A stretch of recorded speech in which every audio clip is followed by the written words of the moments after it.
Chers amis, Didier me proposait de parler de la durée de l'antiagrégation plaquettaire de façon aussi courte, c'est déjà quasiment répondre à la question, non? Bon. Mes conflits d'intérêts, dont j'aurais bien voulu qu'ils soient plus importants, mais... Je vais commencer par un cas clinique, mais vraiment très brièvement pour en fait discuter de la durée de l'antiagrégation plaquettaire. C'est un cas qui est tiré de l'étude senior à laquelle certains d'entre vous participent, qu'on avait designé pour être une des premières études qui compare des stents actifs et des stents tenus dans une population très particulière de patients, parce que c'est les patients âgés de plus de 75 ans. Et la particularité de cette étude, c'est que pour la première fois, la durée de l'antiagrégation plaquettaire est complètement dissociée du type de stent. On choisit la durée de l'antiagrégation plaquettaire et ensuite on tire au sort le stent actif, stent tenu. Pourquoi? Parce que dans l'état actuel de nos connaissances, on voit très bien que les stents actifs de nouvelle génération sont de plus en plus safe, probablement également de plus en plus efficaces, et que la durée de l'antiagrégation plaquettaire ne doit pas se décider en fonction du caractère actif ou pas du stent, mais en fonction de la clinique et de la présentation du patient. Et dans l'étude senior, la durée minimum d'antiagrégation plaquettaire est de 1 mois pour les patients stables ou en ischémie silencieuse, et de 6 mois dans les patients avec syndrome coronaire aigu, de façon dissociée des stents. Donc voilà le premier patient qu'on a inclus dans notre centre, une patiente de 82 ans, très peu de messages cliniques, mais retenez-les parce que vous allez voir qu'on va ensuite discuter des choix qui ont été faits en dehors du contexte de l'étude randomisée pour laquelle, évidemment, je ne peux pas agir sur la durée. Cette patiente de 82 ans est diabétique, elle est en bon état général par ailleurs, elle vient à l'hôpital pour un angor d'effort résistant au traitement médical, et je parle sous le contrôle de mes anciens chefs et internes qui sont présents en nombre ce soir. Je peux vous dire qu'à Cochin, pour qu'on mette sur la table des patients de 82 ans, il faut vraiment que l'angor soit résistant au traitement médical. On lui fait la coronarographie, vous voyez une droite, pas très grosse droite, avec une sténose subocclusive du segment 2. Elle est randomisée dans l'étude senior et elle tire au sort stent actif, tant mieux pour elle. On lui implante donc, après pré-traitement, un synergie 2,5 par 28. On a ce résultat final-là, qui est un résultat tout à fait correct, avec une partie médiane qui avait un petit peu résisté. On avait été obligé de la post-dilater. Vous voyez que sur la partie tout à fait médiane, on a une zone qui n'est pas parfaite. Mais bon, on a décidé de tolérer cette petite anomalie. La question qui se pose est donc la durée, encore une fois, en dehors du concept de l'étude senior. Dans le cadre de l'étude senior, cette patiente sera traitée pendant 1 mois. Mais en dehors de cette étude, quelle est la durée d'antiagrégation plaquettaire qu'on peut choisir? Eh bien, vous voyez que lorsqu'on regarde les recommandations de la Société européenne de cardiologie, on nous dit qu'avec un stent tenu, c'est 1 mois, mais là, ce n'est pas le cas, elle a un stent actif. On nous dit qu'après un stent actif, c'est 6 mois. Si on était aux États-Unis, ce serait 12 mois, 6 mois de plus. On nous dit quand même que chez des patients particuliers, ceux qui sont à haut risque de saignement, en nous laissant relativement une large évaluation de ce risque hémorragique, qu'on peut descendre en dessous de 6 mois, sans nous donner d'ailleurs précisément la durée minimale à laquelle on peut recourir pour le traitement par la double antiagrégation plaquettaire. Donc vous voyez que dans le cas présent, 6 mois étaient acceptables, moins de 6 mois étaient aussi acceptables, avec un stent de nouvelle génération, une patiente âgée dont on peut considérer que son âge en lui-même est un facteur de risque hémorragique. Certains d'entre vous me diront peut-être un peu plus longtemps, en tout cas les Américains recommandent 12 mois chez ce genre de patient en angor stable, et pour l'instant c'est à peu près tout ce qu'on peut dire. Alors, finalement, la question, c'est comment est-ce qu'on a évalué, comment est-ce qu'on a mesuré la durée optimale de double antiagrégation plaquettaire? De façon assez étonnante, on l'a fait de façon extrêmement empirique. Je vous rappelle qu'en 2001, lorsque les stents actifs au sirolimus sont apparus sur le marché, et y compris dans les évaluations précliniques, comme dans l'étude Ravel, la durée d'antiagrégation plaquettaire dans Ravel était de 2 mois, donc extrêmement courte. Ensuite, avec les stents au paclitaxel, cette durée a un petit peu augmenté. Elle est passée à 6 mois. Et c'est le grand tournant en 2006, la présentation à l'ESC de cas de thrombose tardive et d'une suspicion d'augmentation du risque de mortalité avec les stents actifs, qui a amené les autorités administratives, en particulier la FDA, à retenir une double agrégation de 12 mois pour les patients avec stents actifs. Je pense très honnêtement et très humblement que la durée de 12 mois, c'était le moins bon choix. Pourquoi? Parce que lorsqu'on regardait à l'époque sur ces courbes de patients, la durée d'antiagrégation plaquettaire et le risque de thrombose, à 1 an, il n'y avait absolument pas d'augmentation du risque. S'il y avait une augmentation du risque, c'était entre 1 an et 4 ans. Et donc la durée au-delà d'1 an était plus logique que la durée d'1 an. Et les experts de la FDA ont choisi 12 mois en coupant un peu la poire en deux. Bref, on est donc resté sur cette durée de 12 mois.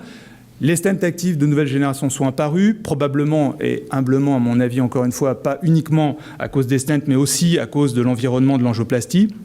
Je pense qu'on dilate mieux qu'on dilatait auparavant, meilleure préparation des lésions, plus de post-dilatation, plus d'imagerie, etc., font qu'on se sent relativement à l'aise pour réduire la durée de la double antiagrégation plaquettaire.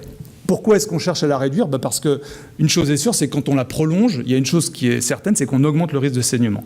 Plus on a des médicaments antiagrégants plaquettaires longtemps, plus le risque de saignement est important. Et pas forcément des saignements mineurs, des saignements qui peuvent imposer un arrêt du traitement, des saignements qui peuvent mettre en danger la vie des patients. Le deuxième argument, c'est de se dire que les événements ischémiques qu'on est censé protéger avec la double antiagrégation plaquettaire, ils sont relativement peu nombreux et ils sont surtout groupés sur une première partie post-angioplastie qui est relativement brève avant l'angioplastie. C'est particulièrement vrai pour les thromboses de stent. Vous voyez cette diapo qui est une vieille diapo, mais elle n'a pas été démentie depuis, que l'immense majorité des thromboses de stent surviennent très précocement après l'implantation du stent, probablement pour des causes principalement mécaniques d'ailleurs. Ce qui gêne évidemment les cardiologues, c'est aussi qu'il y a un certain nombre de thromboses de stent qui vont survenir après la pose du stent et éventuellement très longtemps après. Mais je vous pose la question, si on évoque un taux de 0,6 ou 0,4% maintenant de thrombose de stent, est-ce que vous êtes prêt à traiter de façon extrêmement agressive et extrêmement lourde avec des médicaments qui font saigner 99,4% des gens qui risquent pas de thromboser? C'est une vraie question en termes à la fois médical et à la fois économique. Bref, ceci étant, on a donc connu dans la littérature un certain nombre d'études, assez nombreuses au demeurant, toutes probablement sous-taillées en termes de puissance, qui ont comparé des durées d'antiagrégation plaquettaire plus courtes que celles qui étaient recommandées versus la durée originale, mis à part Prodigy qui se comparait à 24 mois. Et vous voyez que ce qui ressort de ces études, pour faire très simple, c'est que quand on fait des durées courtes, 3 à 6 mois, versus des durées recommandé entre guillemets de 12 mois, on n'arrive pas à retrouver d'amélioration en termes d'événements ischémiques. Le fait de prolonger la double antiagrégation plaquettaire n'enlève pas des événements ischémiques, infarctus, décès et éventuellement revascularisation. C'est également vrai dans les études les plus récentes. Security, c'est 2014, et ISAR-SAFE, ça a été publié également l'année dernière. Mais de façon encore plus intéressante, si on regarde ces études, le fait de prolonger la double antiagrégation plaquettaire, ce qu'on pourrait penser assez naturel, n'est pas vérifié. On ne protège pas non plus du risque de thrombose de stent. Vous voyez qu'ici, je l'ai mis exprès à l'échelle identique. Les chiffres restent extrêmement faibles. Vous voyez que dans toutes ces études, on n'a pas d'amélioration, on n'a pas de réduction du taux de thrombose de stent.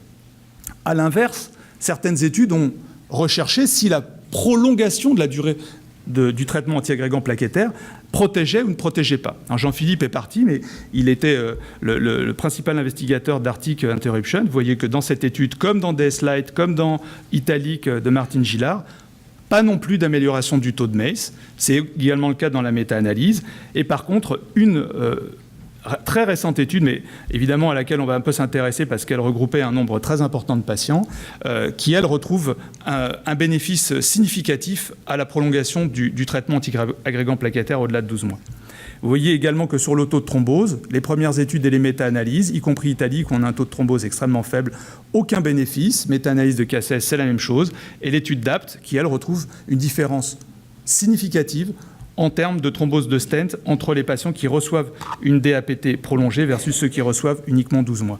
Alors cette étude, c'est évidemment l'étude qui compte parce qu'elle a randomisé 10 000 patients. En tout cas, on pourra parler de son design après. Elle montre très clairement que lorsqu'on prolonge la durée de la double antiagrégation plaquettaire au-delà de 12 mois, on réduit de façon très significative le taux de thrombose de stent. Alors, il y a une figure que je ne comprends pas très bien, et si des gens ont une idée dans la salle, je leur demanderai vraiment de m'aider, parce qu'il y a quelque chose que je ne comprends pas très bien. C'est pourquoi dans cette étude, le taux de thrombose définitive est très significativement diminué.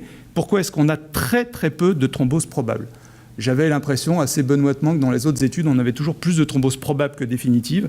Là, il semble que toutes les thromboses de l'étude étaient thromboses définitives, ce qui veut dire que les patients étaient soit autopsiés, soit contrôlés en angiographie, et qu'ils n'avaient quasiment pas de thrombose probable. C'est un point d'interrogation pour moi. Bref, une réduction très marquée du taux de thrombose de stent, une réduction également marqué du taux d'événements ischémiques, principalement les infarctus, de façon assez intéressante sur le concept, pas seulement les infarctus liés aux thromboses de stent, mais aussi les infarctus sur les autres artères. Donc on a une protection de l'évolution de la maladie athéroscléreuse, à peu près 50%, 55% pour être précis. Vous voyez ici la réduction du taux d'infarctus. Et comme on pouvait s'y attendre, je l'ai mis exprès sur le même schéma, une augmentation significative d'environ 40% du taux de saignement. Alors, lorsqu'on regarde cette étude qui est assez convaincante, encore une fois, 10 000 patients, c'est la seule étude qui a vraiment la puissance pour montrer ce qu'on montre là, et qui montre encore une fois que les méta-analyses, une fois sur deux, elles racontent des bêtises. Eh bien, on est quand même assez tenté de penser qu'il faut prolonger la durée de l'antiagrégation plaquettaire, 30 mois, comme c'était le cas dans cette étude, et finalement, pourquoi pas plus ? Cette étude était assez sioux. Ils avaient également suivi les patients 3 mois après le deuxième arrêt à 30 mois. Et on se rend compte que lorsqu'on arrête, y compris les patients à 30 mois, on a à nouveau un rebond en termes d'infarctus et en termes de thrombose de stent. Donc finalement, probablement qu'on gagnerait encore à aller plus loin. Et il y a des gens qui vont défendre la double antiagrégation plaquettaire de façon extrêmement prolongée et à vie. Bon, on voit bien que chez notre patiente de 82 ans, une double antiagrégation plaquettaire à vie, ça peut sembler un petit peu exagéré. D'autant que dans l'étude DAPT, lorsqu'on regarde attentivement les tableaux, ce que j'ai fait pour vous, on se rend compte qu'il y a certains éléments qui sont assez interpellants. Regardez ici les analyses de sous-groupes, donc c'est les événements, c'est le critère principal, hein, les MACE. On voit en fait que le bénéfice, il est limité aux patients qui ne recevaient pas du clopidogrel, mais ceux qui recevaient du prasugrel. On voit qu'il y a une valeur de P qui est significative pour l'interaction, c'est-à-dire que ça ne réagit pas exactement comme ça devrait réagir. Et donc, si on se base sur ça, le traitement à 82 ans par prasugrel à vie, pour une lésion de la cornère droite, ça peut paraître un petit peu exagéré. Autre élément intéressant, les diabétiques, ils ne font jamais comme les autres, les diabétiques. Et vous voyez que les diabétiques, dans DAPT, ne sortent pas. Alors que benoîtement, encore une fois, moi, j'aurais pensé que ces patients qui ont un facteur de risque extrêmement lourd de la maladie cardiovasculaire, j'aurais pensé que la prolongation de la double antiagrégation plaquettaire les protégerait plus que les autres. Ce n'est pas le cas.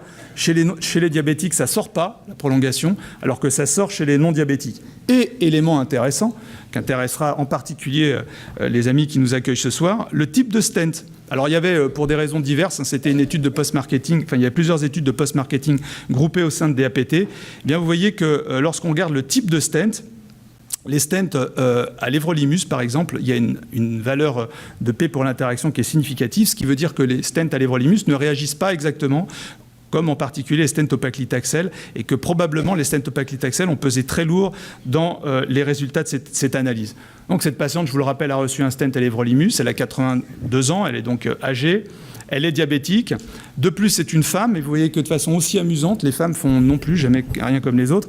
Elles ne sortent pas, les femmes, dans DAPT pour la thrombose de stent, avec une valeur de P à la fois à nouveau significative. Donc quand on regarde les analyses de sous-groupes, on a quand même pas mal d'éléments qui nous disent que certains sous-groupes tirent peut-être moins bénéfice de cette étude que d'autres. Puis dernier élément, et je pense que c'est un élément également à prendre en compte dans notre analyse de la littérature et dans notre décision médicale, c'est que l'étude DAPT, ce bénéfice clinique que je vous ai montré, s'associe à une tendance très défavorable sur la mortalité, puisque la mortalité est augmentée dans le groupe de patients qui recevaient du clopidogrel pendant 30 mois. Elle est vraiment au seuil de la significativité avec une valeur de P à 0,052. Et même si la méta-analyse qui a été publiée en même temps est plutôt rassurante quant à la mortalité, l'augmentation du taux de saignement, l'augmentation de la mortalité, en tout cas une mortalité qui ne va pas dans le bon sens, et le fait que les patients de DAPT ont été très sélectionnés, puisque les patients étaient randomisés à 12 mois, ça veut dire que tous les patients que vous ne mettez pas pendant 12 mois aux antiagrégants plaquettaires, ils n'auraient pas pu être randomisés. Seuls ceux qui arrivaient à 12 mois sans aucune complication étaient randomisés. L'ensemble de ces éléments doit nous inciter quand même à une prudence quant à l'adaptation et à la transcription de cette étude dans la réalité clinique. Je pense qu'honnêtement, et très simplement, on peut conclure que la durée ne peut pas être uniforme chez tous les malades. Et je pense qu'il va falloir qu'on réagisse un petit peu au cas par cas en étudiant la littérature, les recommandations et aussi ce qu'on connaît. La prolongation de la durée de l'antiagrégation plaquettaire réduit de façon indiscutable les thromboses de stent et les événements ischémiques, mais augmente de façon significative les saignements. Une durée supérieure à 12 mois est surtout bénéfique, en tout cas ce qui a été prouvé chez des patients à faible risque, parce que Du fait de la méthodologie choisie, les patients à haut risque ont été écartés de cette étude. Ils ne pouvaient pas être randomisés, la plupart. Et quand on regarde d'ailleurs le taux d'événements, c'est tout à fait caractéristique d'une population à bas risque.